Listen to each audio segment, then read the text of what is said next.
কুষ্টিয়ার খোকসায় ভাগ্য বদলের স্বপ্নে কৃষক ও এলাকাবাসী। প্রায় ৩ দশক ধরে পড়ে থাকা 11.5 কিলোমিটার খাল পুনর্খননের ফলে স্বস্তি ফিরেছে খোকসা উপজেলার 2টি ইউনিয়নের মানুষের মাঝে। ৩.৫ কোটি টাকা ব্যয় উপজেলার শিমুলিয়া ও মোড়াগাছা ইউনিয়নের খাল পুনর্খননের ফলে একদিকে যেমন কৃষিকাজের সেচ সুবিধা বাড়বে, পাশাপাশি বর্ষা মৌসুমে জলাবদ্ধতা দূরীকরণ ছাড়াও বৃদ্ধি পাবে মৎস্য চাষ। কুষ্টিয়া থেকে সোহাগ মাহমুদ খানের পাঠানো তথ্য ছবিতে দেখুন ডেস্ক রিপোর্ট। কুষ্টিয়ার খোকসা উপজেলার শিমুলিয়া ও মোড়াগাছা ইউনিয়নের দুটি খালের 11.5 কিলোমিটার প্রায় 3 দশক পর পুনর্খনন সম্পন্ন হয়েছে। বর্তমানে খাল দুটির ড্রেসিং এবং দুপাশে বৃক্ষরোপণের কাজ চলমান রয়েছে। এদিকে খাল দুটি পুনর্খননের ফলে বর্ষা মৌসুমের জলাবদ্ধতা দূরীকরণ ও সেচ সংকট দূর হওয়ায় ভাগ্য বদলের স্বপ্ন দেখছেন এ অঞ্চলের কয়েক হাজার প্রান্তিক কৃষক।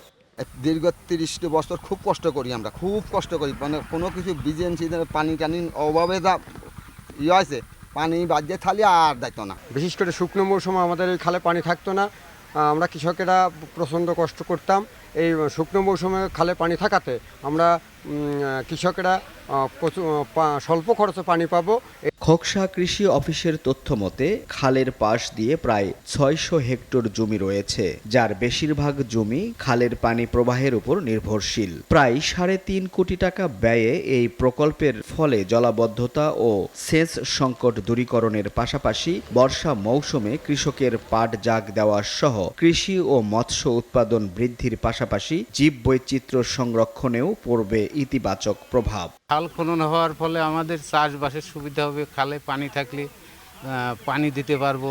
শুষ্ক মৌসুমে পানি পাওয়া যায় না, আর এখন খালটা কাটার পর বেশ সুন্দর হয়েছে, এখন আমরা পানিও পাবো। কৃষিকাজের জন্য সবচেয়ে বড় উপকার হবে এবং মৎস্য চাষের জন্য উপকার হবে।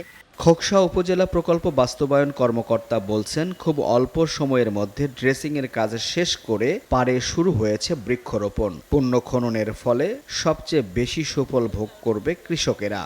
এই 600 হেক্টর জমি কিন্তু এই পানিতে আপনার পাট প্লাস মাছ যদি চাষের ব্যবস্থা করা হয়, মাছ ছেড়ে পোনা ছেড়ে, এটা সবচেয়ে বড় লাভবান হবে। এবং তারা ইতিমধ্যে কিন্তু পাটের জমাটের কাজ শুরুও করে দিয়েছে। দীর্ঘদিনের অবহেলায় নাব্যতা হারানো খোকসার খালগুলো আবার ফিরে পেয়েছে প্রাণ।